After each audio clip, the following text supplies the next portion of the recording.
Eu trago aqui para você um exemplo prático com a história do Jonas, que é alguém que conhece sobre programação, e da sua tia Gaia. A gente vai acompanhar a história do Jonas aqui no decorrer aqui do nosso vídeo, então é bem importante que você se atente um pouco aos detalhes que a gente tem aqui, beleza? Show!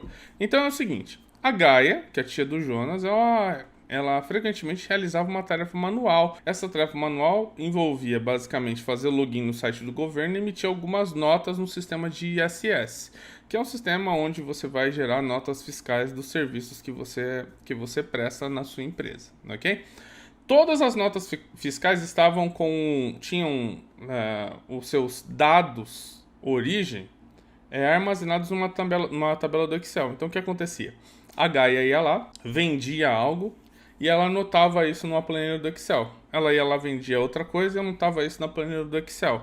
Ia lá, vendia de novo, anotava na planilha do Excel e sempre falando para os seus clientes: olha, depois eu envio a nota, depois eu envio a nota, depois eu envio a nota. Né? E aí depois ela ia lá, logava no sistema e começava a digitar aquelas informações que estavam na planilha do Excel lá dentro do sistema. Ela fazia isso todos os dias, todos os dias, todos os dias, navegando dentro do site para conseguir realizar essas ações. Ela gastava em média 16 horas para realizar essa ação para todo o trabalho que ela realizava durante a semana, certo? Então, pensem assim, uma semana equivalente a 16 dias para fazer a emissão dessas notas. Era algo que era bastante ruim assim para Gaia, né? E aí um dia o Jonas, acompanhando a Gaia, sua tia, né, numa conversa ali, enquanto ela fazia essa atividade manual, ele notou e falou assim: olha, tia, eu acho que eu consigo criar aqui um programa de computador que vai ajudar a senhora a conseguir reduzir esse tempo que você gasta hoje manual fazendo essa atividade chata, repetitiva aí. E com esse programa de computador, ele vai fazer isso pela senhora. A senhora vai lá e preenche os dados na planilha do Excel. Esse programa de computador vai pegar esses dados do Excel e vai cadastrar tudo isso para a senhora. O passo a passo é igual sempre? É igual sempre, Jonas. E tem algum fator cognitivo, alguma decisão que a senhora tem que tomar no meio aqui desse caminho? Não, Jonas. Eu só pego os dados da planilha do Excel, jogo lá, pego os dados, jogo lá e é isso que eu faço. Entretanto, eu tenho muitas notas. Isso demora muito. Não, legal, tia, já entendi aqui o problema. Então, a primeira coisa que o Jonas fez foi entender que havia um problema, né, na vida real que precisava ser resolvido. E ele pensou: bom, dado que é uma operação de uma aplicação web que está num browser, eu acho que com programação é possível criar lá um determinado programa que realize isso pela minha tia. Ou seja, que seja capaz de clicar, digitar, entender o texto que tem na tela e então tomar, né, ali algumas ações, alguns passos a serem realizados. Beleza. O que ele fez foi então programar, né, uma ação, ou seja, criar um programa que fosse capaz de abrir o navegador, digitar os dados de login, ir até lá aquela determinada aplicação de ISS, pegar as informações que estavam no Excel e colocar lá dentro. Né? Essa era a ação que ele precisava fazer. Ele foi lá, fez isso, criou esse programa e com isso conseguiu reduzir ali o trabalho manual da tia dele em 95%. Por que 95%? Porque 5% do trabalho dela era relacionado ao Excel, ir lá e colocar os dados manualmente. Isso ele não conseguiu resolver, mas todo o restante, que era o pegar os dados da nota fiscal e cadastrar, ele conseguiu fazer através do seu programa. Bem, se a gente for parar a pensar em uma análise sobre o trabalho que a Gaia desenvolvia durante essa execução manual durante a operação manual de cadastrar notas fiscais, era mais ou menos assim, né? Ela tinha lá uma página que ela acessava, por exemplo, aqui o site do governo, gov.br, tá bom? Aqui é só fictício, tá bom? Mas realmente existe essa URL. E aí, quando ela acessava esse site, então ela via lá uma página onde ela tinha que colocar o seu usuário e sua senha, e depois clicava no entrar. Isso daqui era a página do governo em que a tia do Jonas, a Gaia, precisava acessar para conseguir começar as suas atividades. Tem mais além disso, Júlio?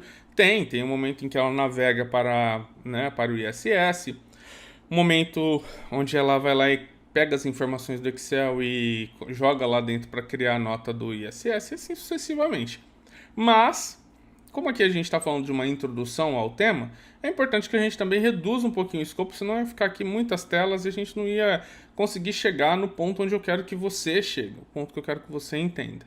Beleza? Legal. Então, aqui a gente tinha essa tela. Aí o que acontece? Se a gente for fazer uma visão um pouco mais de perto, a gente tem aqui um campo chamado usuário. Esse campo chamado usuário é um campo onde a gente tem não só o que você vê na tela, mas algumas possibilidades que a forma pelo qual esse software, o site, foi desenvolvido, te dá de opções de ação. Em resumo, o que eu posso fazer com esse campo aqui? Se você for olhar ali aquela flechinha preta que eu reservei ali pra gente, algumas ações que a Gaia costuma fazer em um elemento como esse, um campo, são clicar nele. Então ela vai lá com o mouse, clica em cima desse campo. Essa é uma ação que ela pode fazer. Uma outra ação que ela pode fazer é digitar um texto no campo.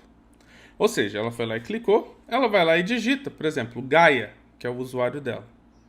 Outra coisa que ela pode fazer é visualizar o dado que está lá no campo. Perceba, as duas primeiras são muito mecânicas. Eu vou, clico, eu vou, digito. Agora a terceira, ela é mais uma ação humana. Por quê? Porque o ser humano vai lá e olha para o campo e consegue então visualizar o texto contido dentro daquele campo. Ele não precisa ir lá e clicar em algo para conseguir visualizar. Entende o que eu quero dizer? É diferente dos dois primeiros.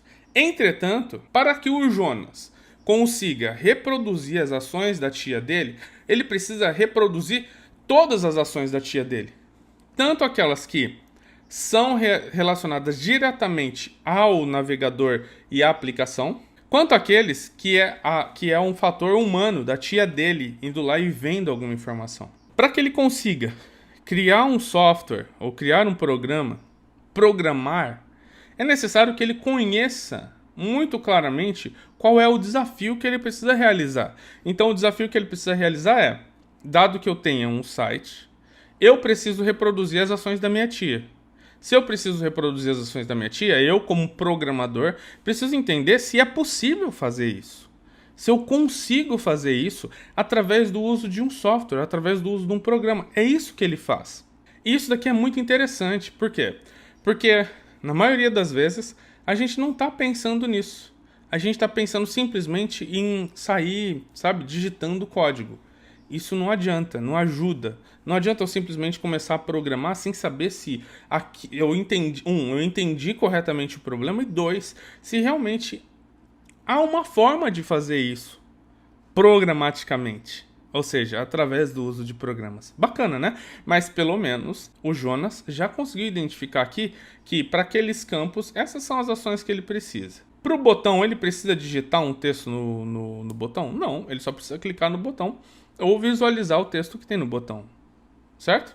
Legal. Uma coisa, depois que o Jonas entendeu o que é que pode fazer, ele começa então a buscar entender um pouco mais sobre o software que a tia dele usa. Como o Jonas já sabe sobre programação, ele entende que por detrás de um site existe algo que nós chamamos em engenharia de software de linguagem de marcação HTML. Essa linguagem de marcação é basicamente o seguinte: por detrás daquela telinha bonitinha que você vê à esquerda, existe o que você vê à direita, que é esse grupo de comandos esses que representam os elementos gráficos que estão na tela. Olha só que interessante. Nós temos comandos nessa linguagem de marcação HTML que são aqui digitados para que, quando um usuário for ver esse grupo de códigos, ele na verdade veja algo que a gente chama em engenharia de software de renderização do elemento. Então, quando você vê do lado esquerdo label, usuário, dois pontos, label, do lado esquerdo você vê usuário. Quando você vê do lado direito, input type text, do lado esquerdo você vê um campinho para digitar um texto, por isso text. E esse espacinho para digitar um texto tem um identificador. Um identificador é o seguinte: todo campo, ou todo elemento que o usuário, ser humano, interage, ele, em teoria, precisa ter um identificador único para que o programador vá lá e interaja com esse elemento. Por exemplo, esse caso aqui do campo usuário, ele tem um identificador único que é o name. O name é um nome que remete àquele determinado elemento visual. Aqui nesse caso o name é usuário. Talvez agora você esteja assim, Júlio, não entendi muito bem esse negócio de name. Pensa assim, ó. Se eu tenho 3 fones de ouvido como esse em casa, e um é meu, o outro é da Isabela e o outro é da Priscila, eu tenho que colocar uma marquinha aqui. Ou ter alguma coisa que identifique esse fone de ouvido como sendo o meu. Vamos dizer que eu coloquei aqui um J. Quando eu for querer interagir com o fone de ouvido, eu não vou pegar qualquer um dos 3. Eu vou olhar para aquele e vou dizer, tá aqui J. E vou pegar o J. É a mesma coisa que você vê aqui na tela.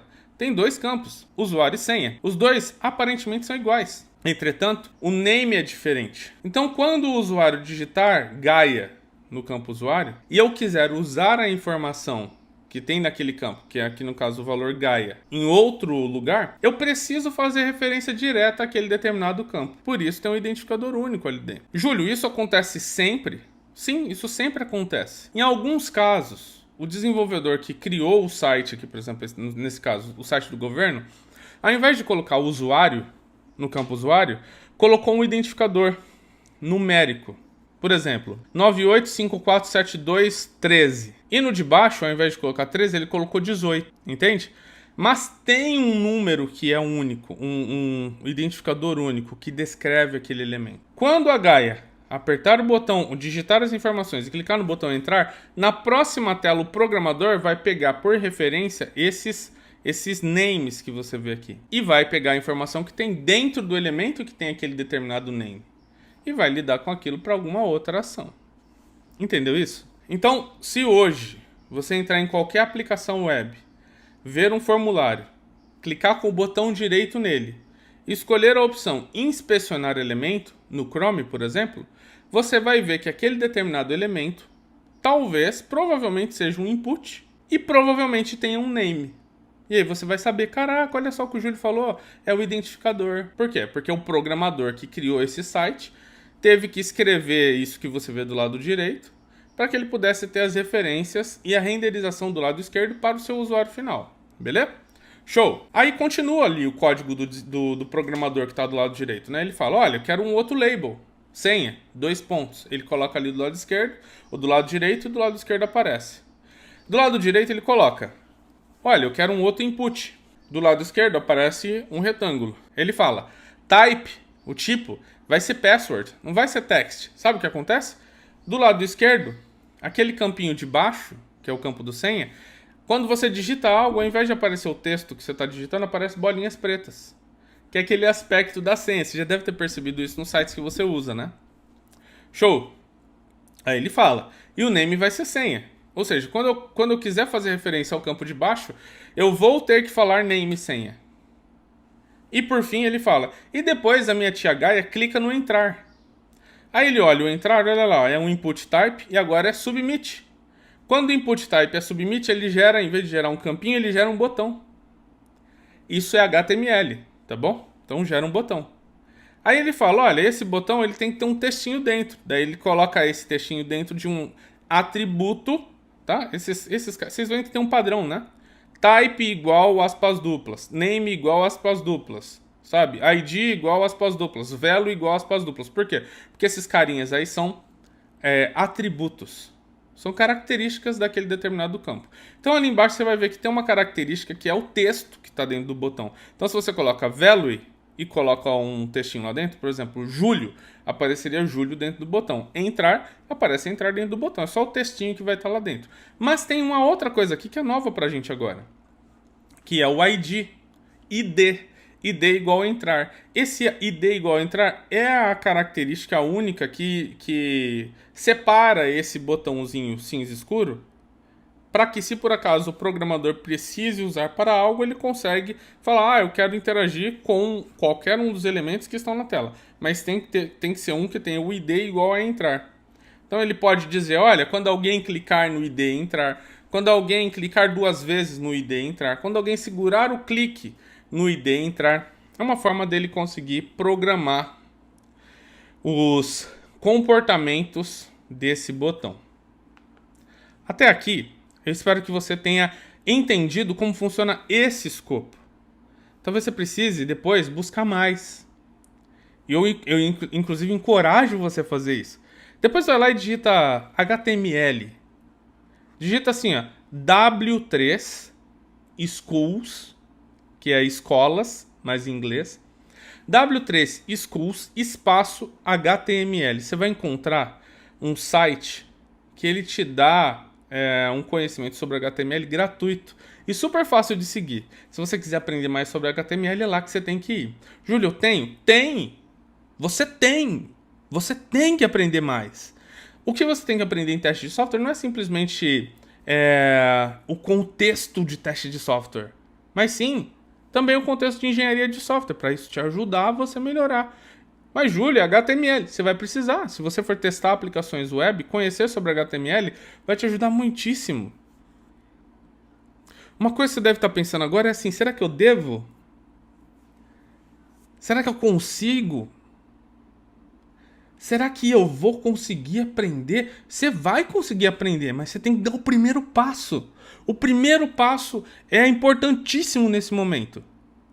Aprender a programar é você aprender a usar os comandos de diversas linguagens, seja linguagem de programação, de marcação, de script, aprender esses comandos para que eles possam te ajudar em algo. E um comando que você aprende já serve para você contribuir com uma discussão. Então sim, você deve buscar o conhecimento e sim, você vai conseguir.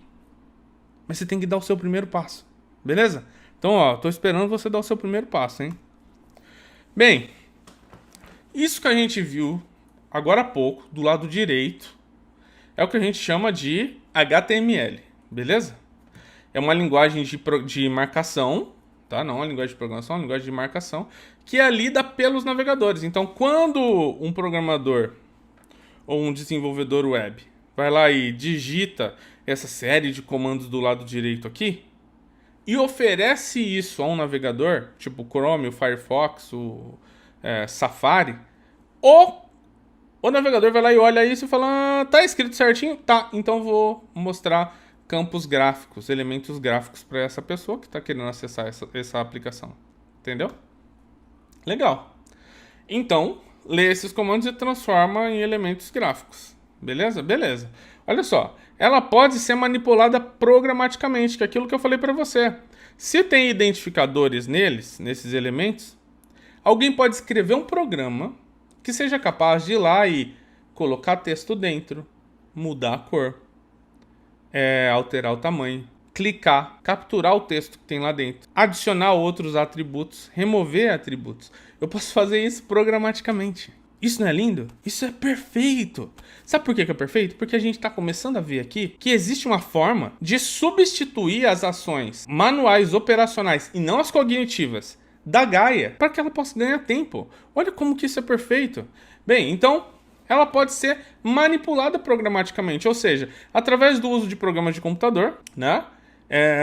Eu vou conseguir então dar para o Jonas tudo o que ele precisa para conseguir automatizar parte do processo que a tia dele, a Gaia, tem realizado de maneira manual. Se você gostou desse vídeo, curta. Se você teve dúvidas, comente. Se você ainda não se inscreveu, inscreva-se no canal para que você possa receber conteúdo também e conseguir maximizar, aumentar aí seus conhecimentos. Beleza? Sucesso para você. A gente se vê no próximo vídeo. Tchau, tchau.